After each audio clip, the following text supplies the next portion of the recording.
laboratory for muscle tissue. Learning objectives for muscle tissue. 1. Be able to distinguish the three types of muscle as seen with the light microscope. Clearly understand the functional morphology of the substructure associated with each muscle type. Begin your examination by examining skeletal muscle tissue.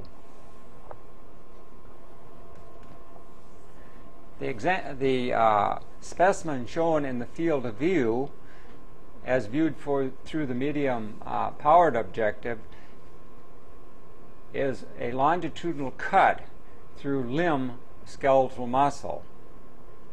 Remember that the skeletal muscle cell or fiber is an elongated cylinder. They may range in size from 10 microns to over 100 microns, but may attain a length of 10 centimeters or more. Each one of these ribbon-like structures, as indicated by the pointer, are longitudinal cuts through skeletal muscle cells or fibers. An individual cell will extend from where the pointer now indicates to this position here. So that structure, cylindrical structure, being entirely crossed by the arrow, gives you the width or the diameter of a single muscle cell or fiber. Another one is shown here as the arrow crosses it. Another is shown here. And you can see there are several others in the field of view. The majority of nuclei that are seen are associated with the skeletal muscle cells. Recall that the skeletal muscle cell is a giant multinucleated cell, and some of the larger fibers or cells may contain 100 or 200 nuclei, and they all show a peripheral location. Even at this low magnification, a banded or striped appearance can be visualized. Hence, they are one of the striated forms of muscle. Having once made these observations and examined a similar field, proceed to a fiber and examine its banding in greater detail.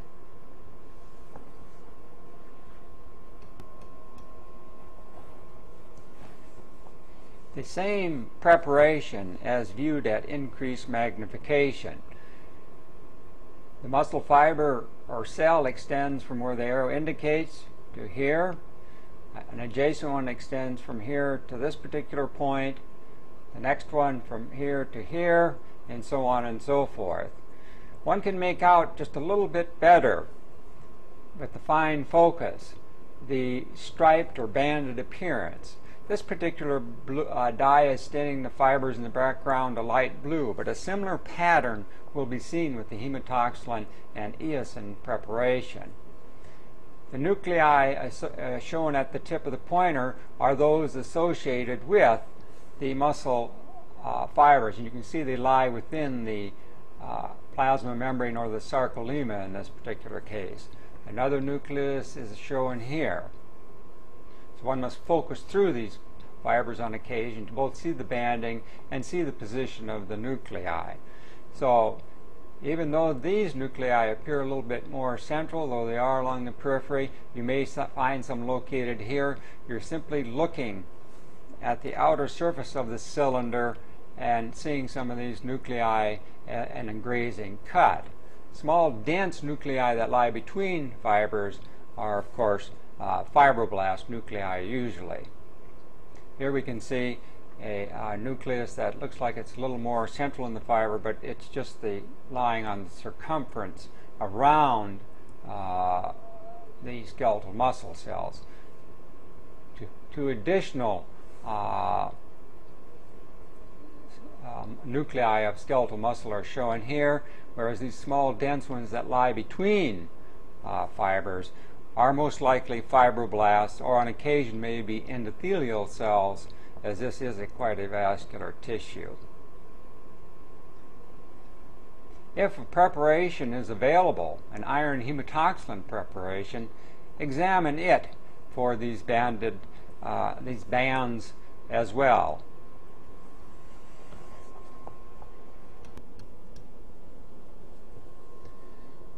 This field is representative of skeletal muscle as seen when stained with the iron hematoxylin preparation. Once again, individual fibers or cells can be visualized, these long cylinders traversing the field of view. The nuclear profiles of the skeletal muscle cells are shown at the arrow. And the banding, of course, is much, much more obvious.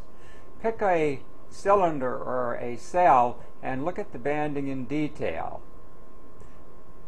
At the tip of the pointer illustrates an A band. Another A band is now illustrated by the pointer. Look very, very carefully into the interior of the A band, and one can visualize a lighter stripe, the so-called H zone, running down the center of the A band. Separating the more darkly stained A bands are lighter bands known as the I bands. Looking very, very, very carefully within the center of the I band, a little tiny thin strand of dark material can be seen coursing through the center of the I band. This is the Z line or the Z disc. So all of these features can be seen with the light microscope under high magnification, as illustrated here, when the preparation is stained with iron hematoxylin.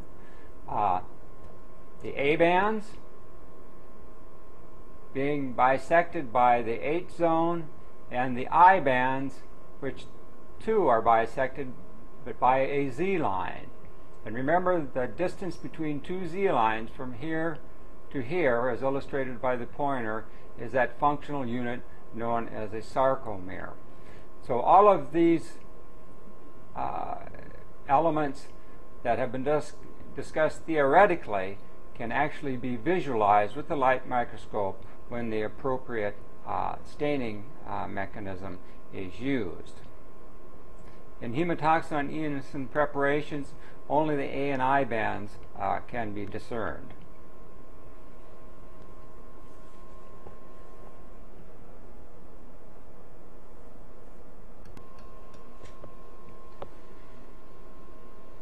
This field illustrates 3 skeletal muscle cells or fibers as seen with the hematoxylin and eosin preparation.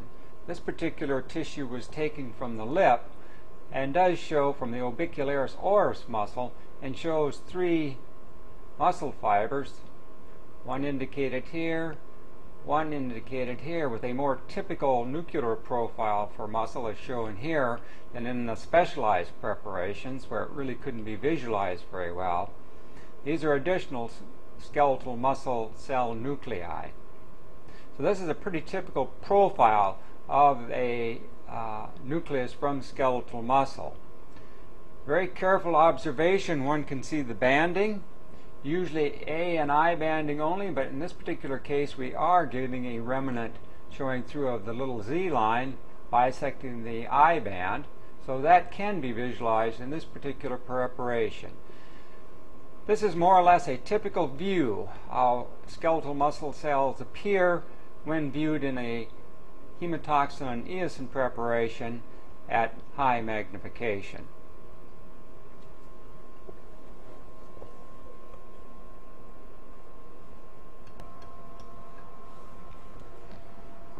Having completed an examination of the longitudinal sections of the skeletal muscle cells or fibers and examined the banding in detail, examine cross-sectional profiles of these same cells. In the center of the field of view, we have several skeletal muscle cells as seen in cross section. Note that the interior is filled with myofibrils. And if one focuses the fine adjustment, little bead-like structures, barely resolvable with the light microscope, come into view. Focus up and down with the fine adjustment and note that the interior of these cells are packed, absolutely packed and filled with the myofibrils. Because they are completely filled with the myofibrils, the nuclei are compressed to the edges. So when one examines this skeletal muscle cell, notice its nuclei are confined to the periphery. The same is true for this one. The same is true for each and every one of them. So be sure to examine cross-sectional profiles of the skeletal muscle cells and note the myofibrils completely filling the interior.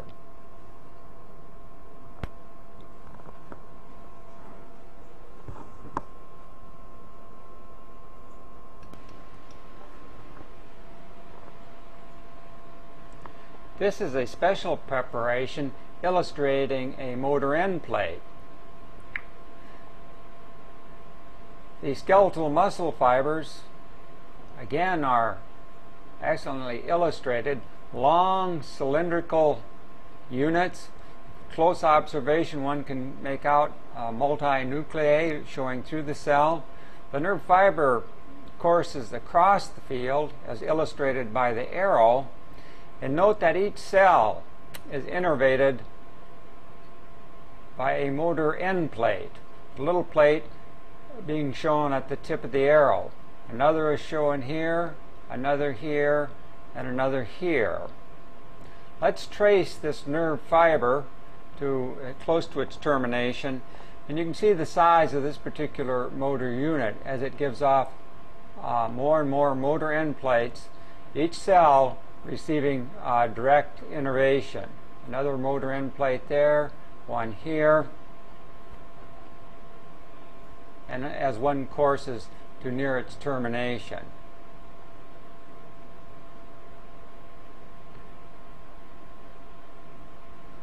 As the nerve fiber extends this way, a motor unit or motor end plate, one is shown here, one here, another here. An excellent example showing in the terminal regions of a nerve in the motor end plates that are branching off from this particular nerve and innervating this particular region of skeletal muscle.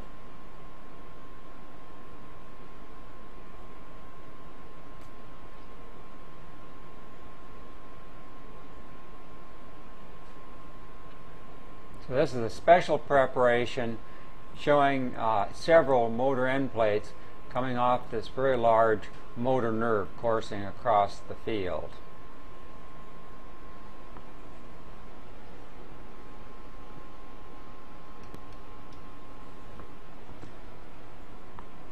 An additional special preparation, once again illustrating several motor end plates with the nerve coming down, and you can see the numerous motor end plates, perhaps a little bit in greater detail than the previous preparation. The nerve fibers coming down, and each one being innervated by the end plate that's making an intimate association with the sarcoplasm. So these are special preparations to illustrate these particular features. Once again, the skeletal muscle fibers are those long cylindrical units making up the background. This is simply demonstrating how elaborately and beautifully some of these tissues are innervated.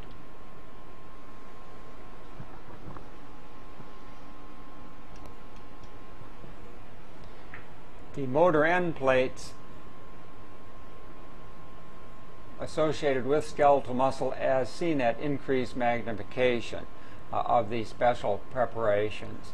The nerve fiber is shown here, the motor nerve, a process coming here, and then finally terminating in a single motor end plate here. A skeletal muscle fiber it's sitting on extends from here to here. Another one is shown at this particular location. So these are special preparations illustrating the morphology at the light level of motor end plates.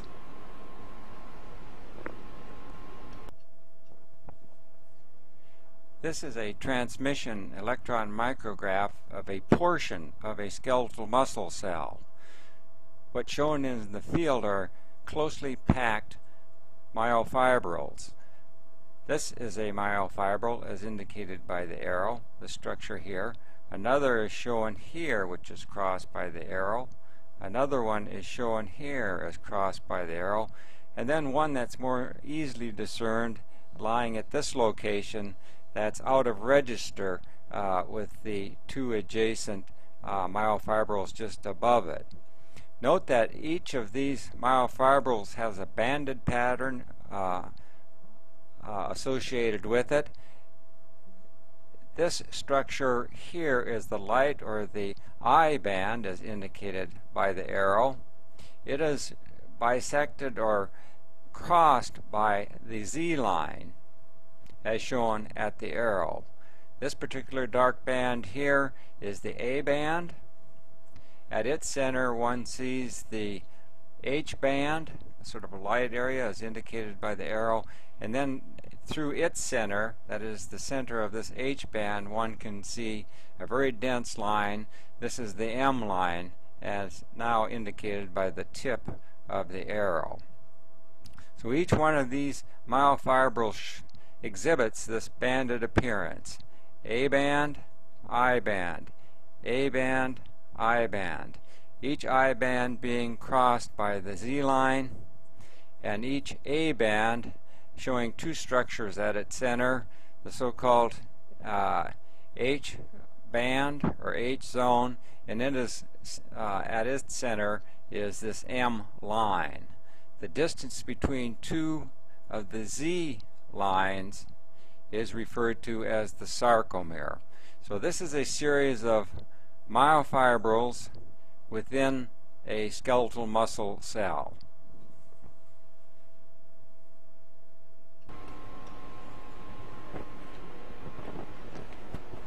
Examine a section of heart for cardiac muscle cells.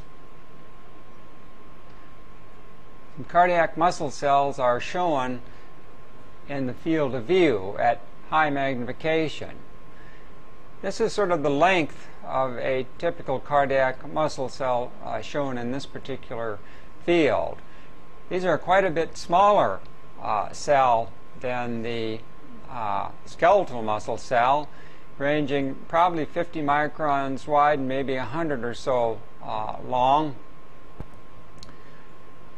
They will only show one or two nuclei, which are usually centrally located. And note that these particular cells are linked end to end by intercalated discs. These discs are shown quite well and are indicated by the tip of the pointer. So one can make out the length of a cell by examining the distance between two of the intercalated discs. One is shown here, and the other for this particular cell is shown here. So this region here is indicative of a cardiac muscle cell. Its nuclear profile in this particular case happens to be pushed over here. Note too the vascular nature of the cardiac muscle tissue. A capillary is shown here, and one can see a bead of red blood cells passing through this capillary. Another one is shown here, and literally each muscle fiber, whether it can be visualized under the microscope or not, is going to be surrounded by these capillary networks. The length of another cardiac muscle cell is shown from here to here, and once again one can make out the intercalated discs. Many of the dense nuclei, such as this one, and many of the others are endothelial cells. So the cardiac muscle cell nuclei will be quite robust and show euchromatin, such as this one. So they're fairly large structures. Look throughout the field and see if one can determine branching fibers and several of the intercalated discs, just to get an idea of the overall length of cells. This is another cell, the intercalated disc shown here. This one may indeed be binucleate. The other disc, or looks like an endothelial cell, just next to the disc, right about at this point. And it illustrates the point that we were bringing up earlier. The nuclei shown here are not associated with the cardiac muscle cell interior, but these are endothelial cells providing the lining for the capillaries that lie between and surround these long trains of cardiac muscle cells where they're linked end to end.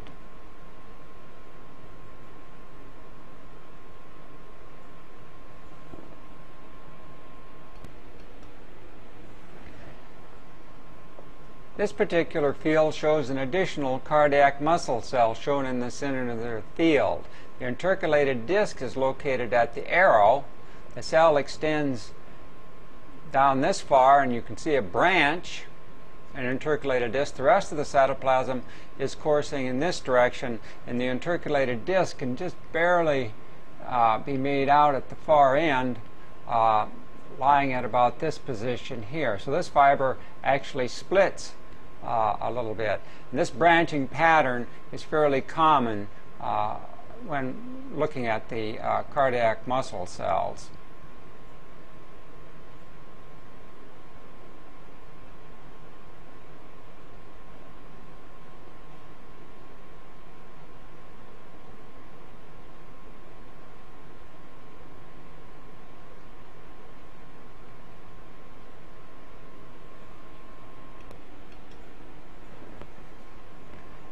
An additional cardiac muscle cell showing branching.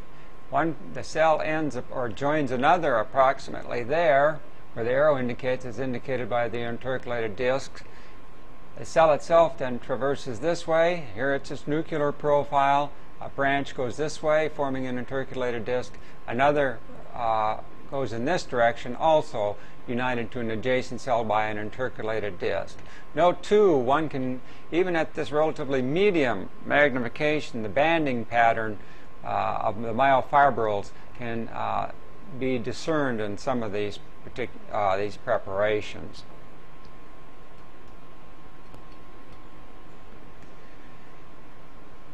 This is that same cardiac muscle cell seen at increased magnification, showing in greater detail the intercalated discs and the overall length of this particular cell. One can also make out the striated banding appearance of the myofibrils, and indeed, because they are less compact than in skeletal muscle, in the background one can make out the overall length, this lengthwise stripe of individual myofibrils in the cytoplasm. So the banding pattern is probably less marked, and this is because the myofibrils are less closely packed and actually spread around and go around mitochondria, around areas of the sarcoplasm within the cytoplasm of these cells. So one can make out a sort of a longitudinal striping or background as individual myofibrils are observed. And of course there's numerous intercalated discs shown in the field of view. Here's an excellent example of an intercalated disc seen at high magnification, and you can see the just barely make out the cross banding and then the longitudinal orientation of individual myofibrils. So this is cardiac muscle seen at increased magnification. An individual cardiac muscle cell seen at high magnification, showing all of its players, more or less. The intercalated discs, uniting it to other fibers. This is what a typical cardiac muscle cell nuclear profile looks like. It can be round or a little bit more ovoid in nature. And then in the background, one can see, as we focus up and down through the preparation, the cross-banding as it comes in and out, and then the longitudinal orientation of the myofibrils. Note too, in the background on either side, the capillaries, as this is a very vascular tissue, so these nuclei here would be endothelial in nature, and the same is true as we pull it out of the field or out of focus, a string of red cells going along. So these nuclei up where indicated by the pointer at this location are endothelial in nature. So this is a pretty good example that shows you the entire length of an individual cardiac muscle cell. Now find a region and view these cells in cross-section or transverse section.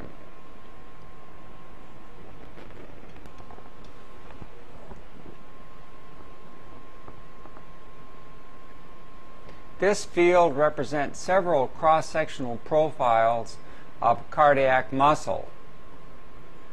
Note the central position of the nucleus within these particular cells, occupying the center of the cell, the perimeter of the cell as indicated by the arrow.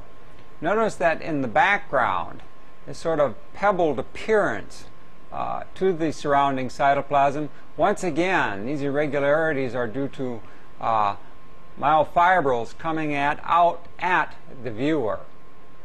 So this would be a cross-sectional profile of a cardiac muscle cell. This is another one shown here without the nuclear profile, another one here without the nuclear profile. One can determine that you're fairly close to where the nucleus was, because usually at the poles on either side of the nucleus there's quite a large amount of sarcoplasm containing glycogen and mitochondria and what have you. So it's sort of a vacuolated appearing space at the light microscopic level. Additional profiles of cardiac muscle cells in cross-section that do show nuclear profiles. Note the other nuclei, the darker ones in the surrounding area, usually belong to endothelial cells of the surrounding capillaries. So the cardiac muscle cells should be more euchromatic, lighter staining, and almost always have a central position within these particular cells. So these are transverse sections through several cardiac muscle cells.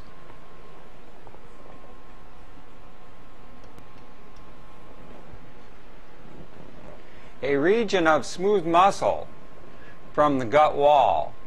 Smooth muscle cells are elongated tapering cells that may range 20 to 30 microns in blood vessels, but they may in the pregnant uterus go up to 500 microns in length. This is smooth muscle from the gut wall as it appears in longitudinal profile. So each one of these nuclear profiles belongs to a smooth muscle cell, and even at this sort of low-powered objective view, one can see the spindle shape of the cell. Note that most smooth muscle occurs in layers or bundles or sheets. Very rarely does it occur independently. Therefore, one can easily tell it from surrounding connective tissue, which is shown at the bottom, by the density of nuclei, the number of nuclei per unit area, and note the orientation of the nuclei all going in the same direction in this particular sheet. This is very common for smooth muscle cells. Now, if one is examining the gut, go to the external surface, if it's a cross-sectional cut, and look at the transverse sections of smooth muscle. So this is another layer of smooth muscle, but cut crossways or in transverse section. Because these spindle-shaped cells sort of overlap and are staggered in their appearance, one will get numerous profiles where the cell does not show a nuclear profile because this nucleus lies within the center of the spindle, and you're simply sectioning through the ends of the cell to give you a feel such as this. Now, having made that determination, getting a brief idea of what smooth muscle cells are like, that is, spindle-shaped cells with elongated nucleus within the center of the cell, examine some of these at increased magnification.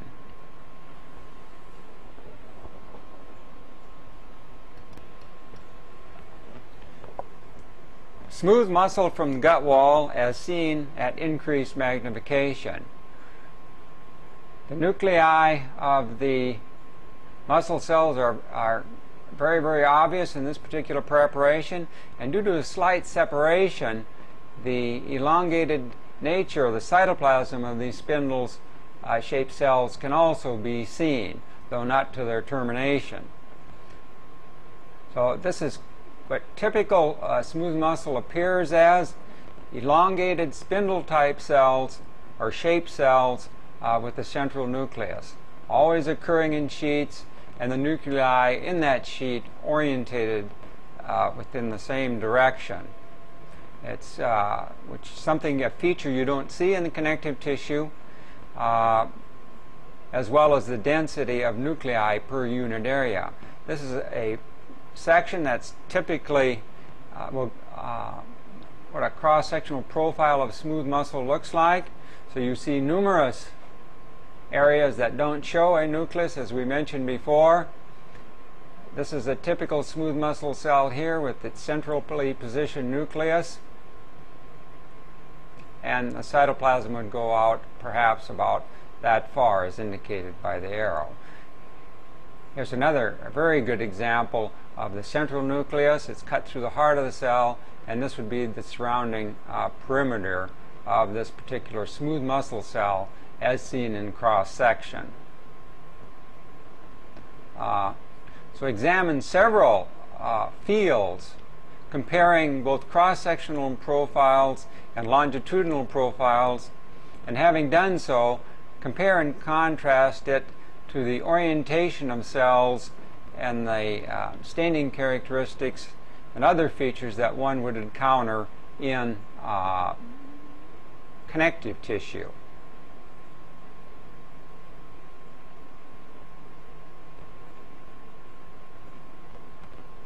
Again, a very good illustration of typical smooth muscle from the gut wall.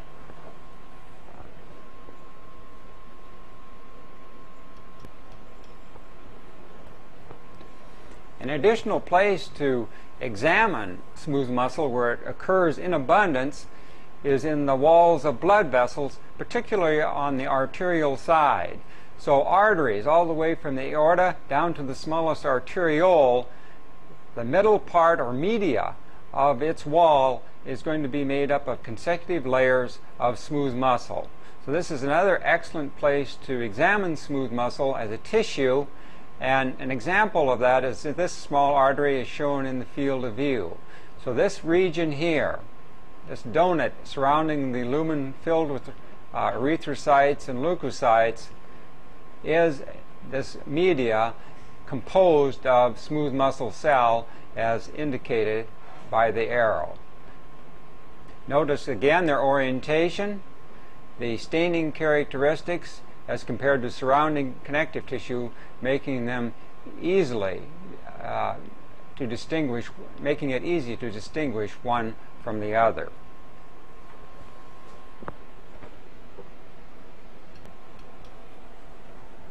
Another example of smooth muscle forming the wall or the media of another small artery. So this tissue here, as indicated by the arrow, are concentric wraps of smooth muscle cells, and these smooth muscle cells form a layering perhaps 5 or 6 layers deep. So this is another place where typical smooth muscle can be found. Yet a smaller artery is shown here, and one can see on this, at least on the arterial side, the muscle wall, the smooth muscle wall, is a major component in making these the identification of these vessels quite easy. So this is another place, in addition to the viscera of the gastrointestinal tract, urinary system, all the internal viscera, which walls are primarily composed of smooth muscle. The next major place or major component of this particular tissue is on the arterial side of the vascular tree.